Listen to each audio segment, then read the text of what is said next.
Hi, my name is Sarah Beery, and this is my School and Community Relations case study on parent apathy. So what do I know?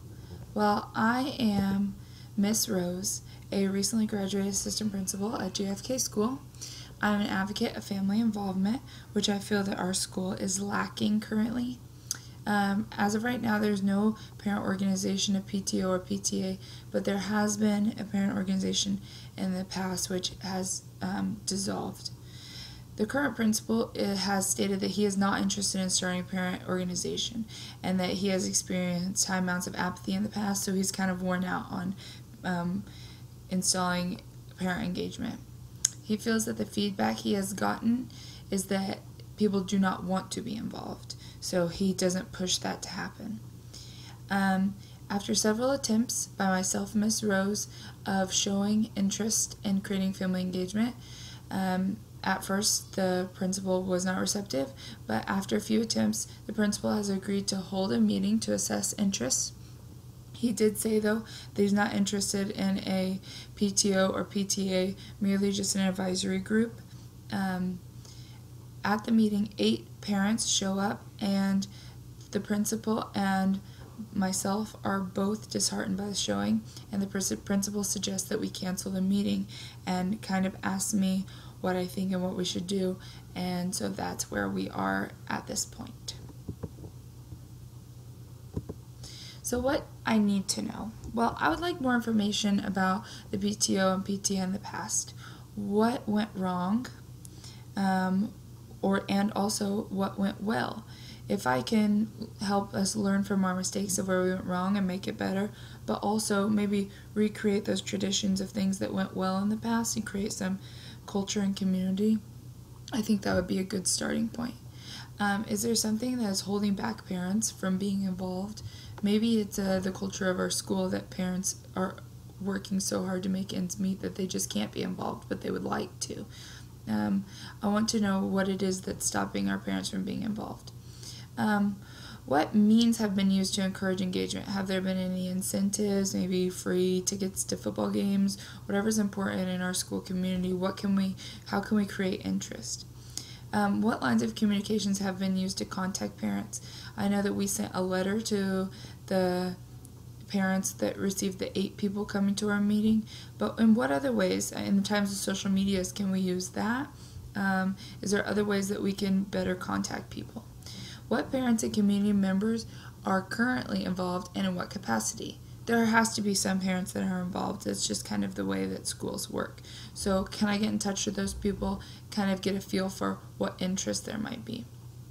What needs to be done what needs does the school currently have that could benefit from parent involvement and collaboration? A lot of times there are things that need to be done. We just don't think about hooking up the needs with the parents who want to help. So where could we put people that would help us benefit the school? And what do parents who have attended this meeting, the 8 parents, see for the future of parent involvement? I would kind of like to get a pulse of how they feel. Why are they here? What do they want to see happen? So, the problem. JFK School has little to no parent involvement and really has no incentives, and there's no push for creating involvement. In the past, there was a PTO, but there was very little follow-through, so it has since dissolved. The current principal is very resistant to creating new parent involvement group due to experiencing apathy and poor attendance in the past. As I said before, he's just really burned out on bad experiences. How can I, Miss Rose, encourage parent and community involvement in our school? That's my main problem and my goal, since I think that parent involvement is very important. And involvement should be meaningful and purposeful for the school. So I don't just want the people to come and do busy work. I really want them to be helpful, make people's time meaningful. And we want to create an environment of collaboration and community. Like I said, the same thing. Make that time purposeful for everyone. So here's my plan of action. So there's a low turnout to the meeting, only 8 parents. I want to continue to the meeting, though, because these 8 parents have shown that they are committed to take time out of their schedule, and I want to show that their time is important. Instead of maybe using the meeting like planned before, I think that maybe this could be a good time for a small focus group. We can get information from the parents, ask them what capacity they would have been involved with before. Why did they come? What would they like to see happen in their school? Do they have any ideas or suggestions that they would like? The principal has stated that he had seen little effort in parent involvement and that the pulse of the community showed him that there was no involvement wanted. Instead of saying that and assuming that parents don't want to be involved because they're not showing up, this gives us a direct line to people who want to be involved because they've shown up now, and we can see what they really want. We can clarify the thoughts and really get it direct from the horse's mouth. Okay, my continued plan of action. After the meeting, we can gather ideas from the parents about what they feel is necessary steps. Because of the low turnout, I wouldn't only rely on this meeting. I would also create a survey so that I could probe the rest of the community and get a clear picture of what's needed across the board. Based on ideas and results, we could then gain more clear picture of what the parents want, and then we will know what steps we can take moving forward. So there's really two possibilities. People might say, we don't really feel like we need to be more involved, and then we're going to have to rethink our steps. But also, people might think that a PTO or PTA is needed, and in that case, I, Ms. Rose, am going to have to go and approach a principal and with my findings and have a longer conversation about the intentions of parent engagement and what we can do to meet all needs. So promoting the success of all, I really feel like it's important to have community involvement because research shows that increased parent involvement leads to higher student achievement, which benefits everyone.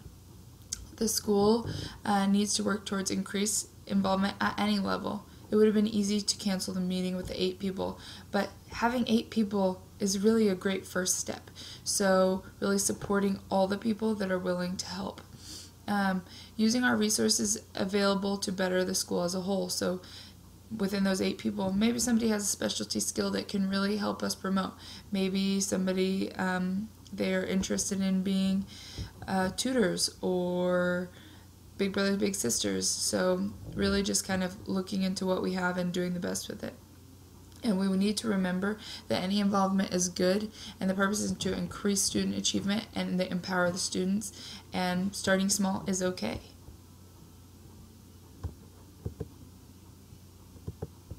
So my debriefing. It is disheartening that the principal is unsupportive of parent involvement because it takes work. As a brand new principal who is going to save the world, I would hope that my principal is going to be very supportive of the dreams that I have of getting this great school culture. So we know that parent involvement increases student achievement. So at any cost, that's our whole purpose of being educators, supporting all students. So we need to work to fix the problems of the past by supporting the few people who want to be involved. Those 8 people really serve as a base to begin our work. And also, we need to think that effort and success is contagious. After a year, if those 8 people accomplish a lot and it's moving and shaking, people will want to be involved. They will see that it's successful and they want to do it as well. Oftentimes people want to be involved, but they don't know where opportunities exist or where to start. So reaching out to them and showing them, hey, you can do this, you have this skill, we could really use you doing this. People want to know that they're needed and that their skills are helpful. Creating a culture of support and empowerment is key to a positive learning environment. So all people rallying around our students and really creating an empowering environment is our biggest goal to empower children to learn. And creating pride and positivity for our school is another one of those ways. So our unresolved issues, things we were not really sure about yet. Well, we haven't held the meeting yet, so we don't know what our suggestions or feedback will be until we receive the survey results and after meeting with the focus group of parents. So here's my questions that are open-ended at this point. Do the parents have any ideas for me? Do they even want to be involved? What capacity do they want to be involved in? Parent input has to take the lead to understand the needs of the community, because I can want something for my parents, but if they have a different idea, that might be the best way to go. So if the parents are saying that they need a supportive system, how will the principal react whenever we come to them? He was not in favor of reinstating a parent organization at first, so what's that going to look like now? What will happen based on the results, so after that conversation? And I suppose there's going to need to be further conversation about this undertaking and how it's going to be successful, specific steps, so that it doesn't go the same way as in the past. So collaborating for success. I've collaborated with families to create success within our school by reaching out to families and calling a meeting about involvement, continuing to hold the meeting despite low turnout, and using the meeting as a data collection device for moving forward in the process of furthering involvement, and also reaching out to the rest of the community by distributing survey and further probe the general population of the school. Also, I think that it would be important to, like I spoke on before, use other means of communication such as school, social media, and those kinds of means. So meeting diverse needs. I understand the needs of the school may be different than I assume when looking through the eyes of parents. I'm open to hearing feedback and coming up with a plan to go forward based on parent input and based on the needs of the community. I'm intending on helping parents form committees or create a situation that they feel will further community. So whatever in their eyes, what their involvement looks like, just empowering them to go forward with that. And I understand that not all parents or community members will be able to be involved in the same capacity based on life stresses and just general differences. So I will be open-minded to the differing situations of families within our community. So mobilizing community resources. Our biggest resource is our population. We have to remember that we have so many different skills that we can bring to the table, and sometimes we just have to be reminded of that. Being open-minded to suggestions when deciding what resources we have and what we can tap into to make it happen. Just networking, I think, within the school, there's lots of different people who have lots of different connections, so listening to that community network. And also, what can I do to help? I am a resource. I want my parents and my community to see me as someone who is able to help. And also to create incentives for feedback and involvement. What does my community want that would increase their ability to come and help us? Like I spoke on before, maybe tickets to football or basketball games, maybe raffles, whatever the need of my community is, using that to create incentives for involvement. And that is the end of my, that is the end of my presentation. So thank you for listening.